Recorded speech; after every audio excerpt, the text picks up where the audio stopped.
Welcome back everyone to the next video of the playlist. आज मैं आपको बताने वाला हूं कि कंट्रोल स्ट्रक्चर्स क्या होते हैं, इफ एल्स और स्विच के ऊपर हम मोस्टली काम करने वाले हैं। देखो, हमने लास्ट लेक्चर में देखा था कि कंडीशंस कैसे हम लिखते हैं। हम ऑपरेटर्स का यूज करते हैं, वो कंपैरिजन हो या फिर लॉजिकल हो, और उसके ऊपर हम कंडीशंस परफॉर्म होते हैं। इन रिटर्न हमारा जो जावास्क्रिप्ट का कंसोल था वो हमें ट्रू और फॉल्स ये दो रिस्पॉन्स देता था। अब इन रिस्पॉन्स के ऊपर हमें अगर आगे कुछ प्रोग्रामिंग में करना है तो हमें कंडीशनल स्टेटमेंट्स लगते हैं। ऑलराइट, सो मान लो कि मेरी एक वेरिएबल की वैल्यू है 30।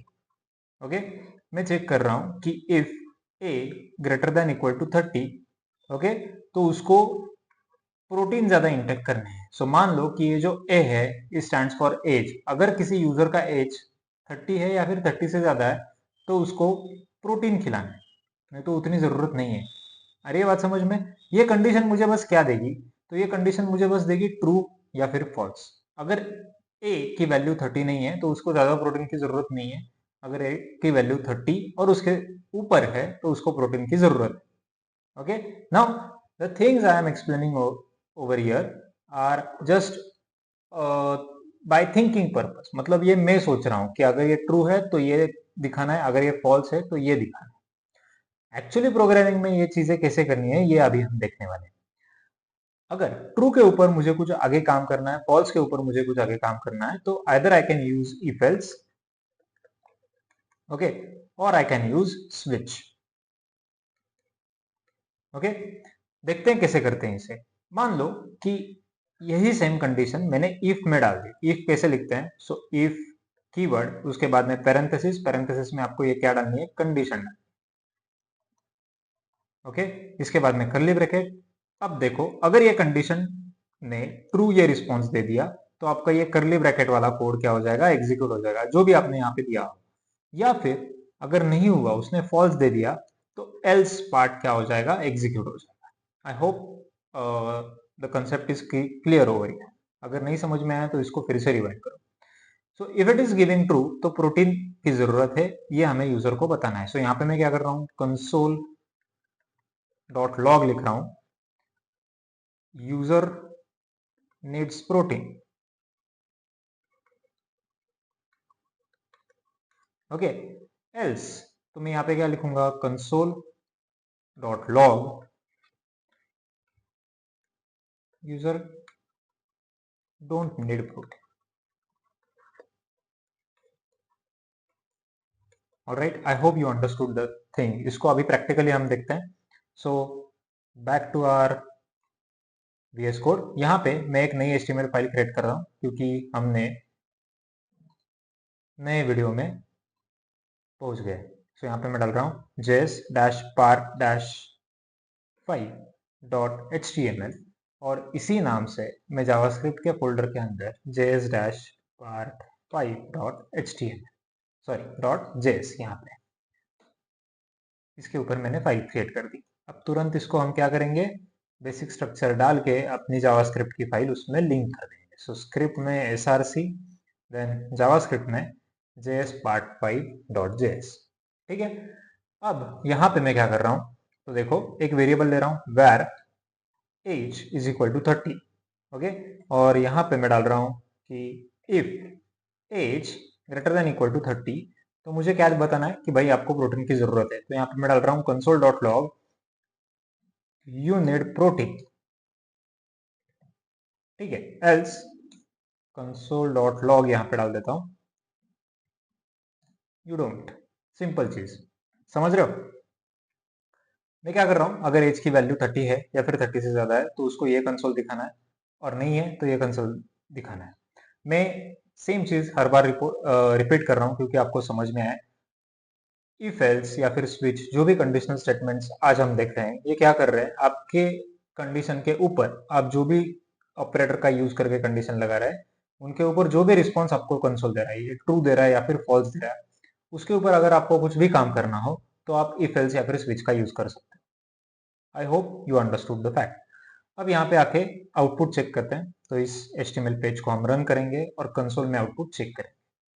So let's quickly open the console. मैं यहाँ पे कंट्रोल शिफ्ट और आई तीनों बटन एक साथ दबा रहा हूँ so that I could see the console. तो ये देखो यूनिट प्रोटीन, ऐसे मुझे यहाँ पे लिख के आ गया है। दैट मीन्स हमारी if else की कंडीशन एग्जीक्यूट हुई है।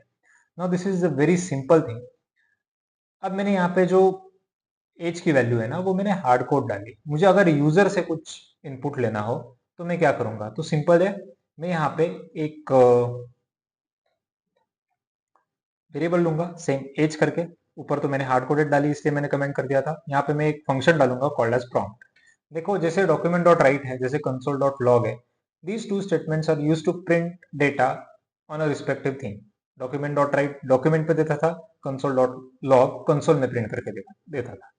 प्रॉम्प्ट क्या करता है, यूजर से वैल्यू लेने का काम करता है। वो इनिशियल लेवल में ही आपको एक पॉपअप बॉक्स दिखाएगा। उस पॉपअप बॉक्स में आपको कुछ इनपुट फिलअप करना पड़ेगा और वो हम क्या करने वाले हैं, आगे जाके वेरिएबल में स्टोर करने वाले हैं। So that's the fact. अब यहाँ पे मैं ये मेंशन करता हूँ कि मुझे क्या यूजर से लेना है, तो मैं यहाँ पे डाल रहा हूँ एंटर योर एज। ठीक है, समझ रहे हो? इतना करने के बाद में let's see whether it is working और नॉट। ठीक है, नीचे वाले कोड में कुछ भी अपडेशंस नहीं होंगे क्योंकि वेरिएबल का नाम मैंने सेम रखा है। Let's go back and let's see. Refresh कर रहा हूं तो मुझे देखो ये प्रॉम्प्ट आ गया। यहाँ पे मैं डाल रहा हूँ 20 और मैं बोल रहा हूँ ओके। तो यहाँ पे आ रहा है यू डोंट। अब ये डोंट बराबर आया या नहीं आया, तो ये बराबर आया है। आई hope you understood the thing. मैंने यहाँ पे क्या किया है, तो यूजर से वैल्यू ले ली है। जो भी एज होगा वो कैलकुलेट होगा 30 से या फिर 30 से। अगर 30 से ज्यादा है तो ट्रू वाली कंडीशन एग्जीक्यूट होगी, नहीं तो फॉल्स वाली कंडीशन एग्जीक्यूट होगी। But now let's just add 33। Okay, और यहाँ पे मैं ओके कर रहा हूँ तो यहाँ पे मुझे आ रहा है यूनिट प्रोटीन। सो हमारी जो कंडीशन है वो इस प्रॉम्प्ट पे अच्छे से वर्कआउट हो रही है। आई hope you understood what is if else. अब इसके ऊपर भी थोड़ा सा इफ एल्स होता है। ये तो हमने नॉर्मल चीज देखी, एक और पार्ट इसमें है which is called as nested if else. Okay, अब मान लो कि एक ऐसी बैंकिंग की सॉफ्टवेयर है, ऐसी सिस्टम है जो आपसे पहले एज पूछती है। एज अगर आपका 18 से ज्यादा है तो वो आपसे बैंक के डिटेल्स मांगती है। समझ लो, बैंक के डिटेल्स इन द सेंस ऐसा समझ लो कि आपका बैंक अकाउंट नंबर और पासवर्ड मांगेगी। और अगर आपने वो पासवर्ड और बैंक अकाउंट नंबर राइट दे दिया तो वो आपको बताएगी भाई you can access your account. अगर इसमें से कुछ भी गलत रहा, बैंकिंग अकाउंट नंबर से या फिर पासवर्ड से, तो वो बताएगी भाई आपका अकाउंट नंबर या फिर पासवर्ड कुछ रॉन्ग है। अगर एज ही 18 से क्वालिफाइड नहीं हो रहा तो वो बताएगा कि you are under age, you can not access the system. I hope you understood the assignment. अगर नहीं समझ में आए एक बार वीडियो फिर से रिपीट करो और देखो। बहुत सिंपल सी असाइनमेंट हम अभी करने वाले हैं। The concept we are going to use to fulfil this assignment is nested if else. So start करते हैं। मैं इस एज वाले कोड को भी कमेंट करने वाला हूँ, एकदम फ्रेश कोड करेंगे। First thing we are going to accept the age from user. So again मैं यहाँ पे डाल रहा हूँ where यूजर एज करके एक variable, user age is equal to, यहाँ पे मैं डालूंगा prompt to get values from the user. यहाँ पे डाल रहा हूँ एंटर योर एज। ओके, पहली कंडीशन क्या होगी हमारी, if user age is greater than equal to 18। अगर ऐसा है तो वो एक्सेस कर पा रहा है। ओके, तो यहाँ पे मुझे क्या करना है, उससे बैंक के डिटेल्स और बैंक के डिटेल्स लेने हैं और वो चेक करने हैं। बट अगर वो 18 से मैच ही नहीं हो रहा है तो मुझे क्या करना है, एल्स में यहाँ पे मुझे डालना है कि भाई you can not access it. So यहाँ पे मैं सिंपल कंसोल डॉट लॉग डाल दूंगा, you can't access the system. Clear है, बेसिक। चलो सिंपल चीज, हमने आधी असाइनमेंट तो कंप्लीट कर दी। अगर 18 है तो ही वो सिस्टम में एक्सेस करेगा, अगर 18 नहीं है तो वो नहीं कर पाएगा। Now let's move ahead. यहाँ पे मैं क्या करने वाला हूँ, तो 18 है तो मैं और दो प्रॉम्प्ट यूज करने वाला हूँ, to get account number and to get password. So यहाँ पे मैं डाल रहा हूँ where let's say ACCNO account number is equal to prompt enter account number. Okay, ये तो पहला हो गया। दूसरा क्या डालूंगा, where password is equal to prompt enter account password.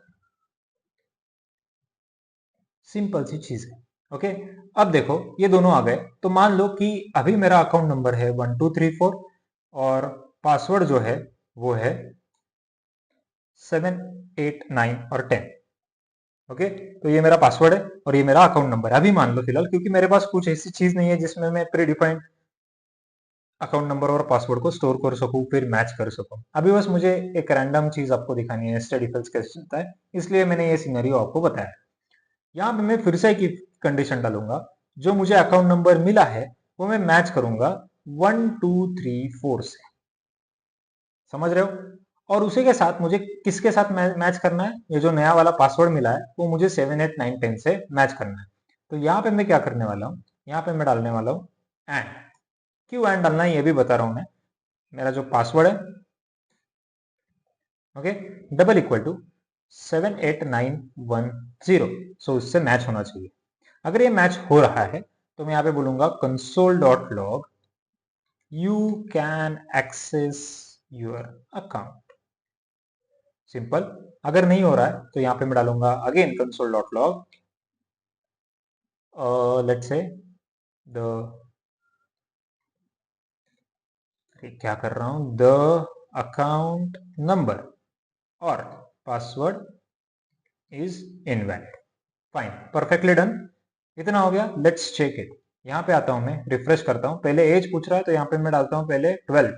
12 करके एंटर कर दिया तो यहाँ पे बोल रहा है you can't access the system, perfect आ रहा है। फिर से रिफ्रेश करता हूँ, अभी 18 डाल रहा हूँ, एंटर करता हूँ तो उसने अभी अकाउंट नंबर पूछा। तो अकाउंट नंबर क्या है मेरा, 1234। ओके कर रहा हूँ मैं। उसके बाद में पासवर्ड पूछ रहा है तो 78910 ये पासवर्ड है, इसको मैं ओके कर रहा हूँ। अब क्या बोल रहा है, you can access your account. So I hope you understood कि नेस्टेड इफ एल्स क्या होता है। ओके, मैंने एक छोटी सी कंसेप्ट एक छोटे से वीडियो में डाल दी थी। अगर आप इंस्टाग्राम पे फॉलो करते हो टेकफ्यूजन को तो आपको समझ में आएगा कि मैंने वहां पे वेर और लेट का डिफरेंस बताया था। मैंने 3 कीवर्ड्स आपको समझाए थे at the time of the first video of technical प्रबोधन, पार्ट 3 था एक्चुअली वो। उसमें बताया था कि वेर का वेर क्या होता है, लेट क्या होता है और कॉन्स्ट क्या होता है। उसका एक डिटेल एक्सप्लेनेशन एक वीडियो में मैंने डाल के रखा है। So I hope you go to the Instagram and check out it. Okay, अगर आपको नहीं मिल रहा है तो आप मुझे कमेंट करो इस वीडियो के नीचे, मैं लिंक भेज दूंगा। ओके, इफ एल्स तो हमने देख लिया। अब देखते हैं स्विच केस के बारे में। स्विच केस और इफ एल्स ये दोनों एक ही प्रकार की चीजें हैं, दोनों कंट्रोल स्टेटमेंट्स है, दोनों कंडीशन चेक करते हैं और आउटपुट देते हैं। इफ एल्स ऑपरेटर्स का यूज करके आपको ट्रू फॉल्स रिटर्न देगा और उसके ऊपर आपको कुछ अगर लॉजिक एग्जीक्यूट कराना है तो वो फैसिलिटी वो प्रोवाइड करता है। स्विच केस क्या करता है, तो वो ऑप्शन में से किसी एक चीज को एग्जीक्यूट करता है। ऑलराइट, मान लो कि आपको आपके पास एक चीज मिल रही है, उसके ऊपर एक सर्टन ऑप्शन है और एक ऑप्शन आपका क्या हो रहा है, एग्जीक्यूट हो रहा है। तो उस टाइम पे आपको क्या करना है, स्विच केस यूज करनी है। मान लो कि यूजर आपको ग्रेड दे रहा है, मैं एक एग्जांपल बता रहा हूं ताकि आप अच्छे से समझ पाओ। यूजर आपको एक ग्रेड भेज रहा है और उसके हिसाब से आपको उसको एक सर्टन रिमार्क्स देना है। सो अगर उसकी ग्रेड हो गई ए तो उसको देना है एक्सेलेंट, अगर है बी तो वेरी ग्रेट, अगर सी है तो गुड, डी है तो एवरेज, ई है या फिर एफ है तो फेल। समझ रहे हो? ठीक है। अगर ऑप्शन में से किसी एक ऑप्शन को चूज करके एग्जीक्यूट करना हो तो स्विच काम में आता है। ऑलराइट, कंपैरिजन ऑपरेटर्स का यूज करके अगर आपको कोई कंडीशन एग्जीक्यूट करनी है तो इफ एल्स एग्जीक्यूट होता है। इतना ध्यान में पकड़ लो, हर बार स्विच एग्जीक्यूट नहीं होगा, but there are lot of chances कि हर जगह पे आपका इफ एल्स कंपैटिबल रहेगा। Alright, let's start now. हम डायरेक्टली कोडिंग करेंगे, तो यहाँ पे चलते हैं हमारे वीएस कोड में और एक काम करते हैं, एक वेरिएबल क्रिएट करते हैं। सो यहाँ पे डाल रहा हूं मैं var let's say my grade, okay, is equal to, यहाँ पे मैं डाल रहा हूँ a। ऑलराइट, अब इसी के लिए हम स्विच दिखते हैं। तो स्विच, क्योंकि मुझे चेक करना है कि ग्रेड क्या है और ग्रेड के हिसाब से मुझे यूजर को रिस्पॉन्स भेजना है। तो यहाँ पे मैं डाल रहा हूँ माई ग्रेड, पहले ये डाल दिया क्योंकि ग्रेड को भेज दिया मैंने। अब इसके ऊपर मैं केसेस एग्जीक्यूट करूंगा। आई चेक कि whether my grade is matching with provided. Okay, so यहाँ पे मैं डाल रहा हूँ केस ए। अगर केस ए है, ठीक है, कोट्स में डालना पड़ेगा क्योंकि दोनों का टाइप क्या है, स्ट्रिंग है। अगर ये मैच कर रहा है तो मुझे लिखना है console.log एक्सेल। ओके, अगर ये नहीं है तो दूसरी केस एग्जीक्यूट होनी चाहिए ना। अगर ग्रेड हो गई बी तो दूसरी केस एग्जीक्यूट होनी चाहिए। तो इस केस को स्टॉप करने के लिए हमें ब्रेक लगाना होगा। अगर आपकी केस मतलब आपका ऑप्शन आपने प्रोवाइड किया हुए डेटा से मैच नहीं हो रहा है तो अलग केस एग्जीक्यूट होती है, इतना समझ लो। अगर मैं यहाँ पे डालूं केस बी, ठीक है, तो यहाँ पे मैं कंसोल डॉट लॉग करूंगा, लेट्स से ग्रेट। ओके, ये होने के बाद में मैं और एक बार ब्रेक डाल दूंगा और यहाँ पे मैं डालता हूँ केस सी, ठीक है। तो यहाँ पे मैं कंसोल डॉट लॉग करता हूँ एवरेज करके, और अगर इससे नीचे वाले मिल गई, मतलब केस डी मिल गई, ओके, कोड्स डालना भूल गया, let's add this D inside codes, और यहाँ पे मैं अगेन कंसोल डॉट लॉग कर रहा हूँ, ठीक है। Better luck next time. Okay, ऐसे लिख रहा हूँ नाउ। इसमें भी ब्रेक डालना भूल गया हूं, तो यहाँ पे भी मैं ब्रेक डाल देता हूँ। चलो ठीक है, कोई इशू नहीं है, इस केस को भी मैं ब्रेक डाल देता हूँ, ठीक है। नाउ सी, अगर आपका ग्रेड ए से मैच हो रहा है तो ये एग्जीक्यूट होगा, बी से मैच हो रहा है तो बी वाली केस, सी से मैच हो रही है तो सी वाली, और डी से मैच हो रही है तो डी वाली। अगर इसमें से कोई भी एग्जीक्यूट नहीं हुई तो क्या एग्जीक्यूट होगा, तो डिफॉल्ट नाम की एक केस एग्जीक्यूट हो जाएगी। ये डिफॉल्ट नाम की केस कंपलसरी आपके स्विच केस में होगी, और वो सबसे लास्ट में एग्जीक्यूट होगी। कब होगी, जब एग्जिस्टिंग केसेस में से कोई भी केस मैच नहीं हो रही है तब।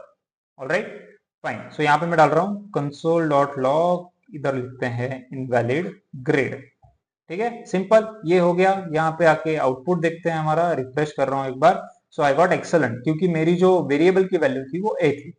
अगर मैं यहाँ पे बी कर दूं तो बी में क्या हो जाएगा, ग्रेट आ गया। समझ रहे हो, I hope you are understanding. यहां पे आप कंपैरिजन ऑपरेटर्स नहीं लिख सकते, इतना समझ लो। क्यों नहीं लिख सकते, क्योंकि आपका जो स्विच है वो गिवन ऑप्शंस में से इक्वल ऑप्शंस को ही चेक करके उसके हिसाब से केसेस एग्जीक्यूट करता है। Alright, so that's it for this video. अगर वीडियो अच्छा लगे तो सब्सक्राइब करो, लाइक करो, और stay tuned for my next video. Okay, thank you so much.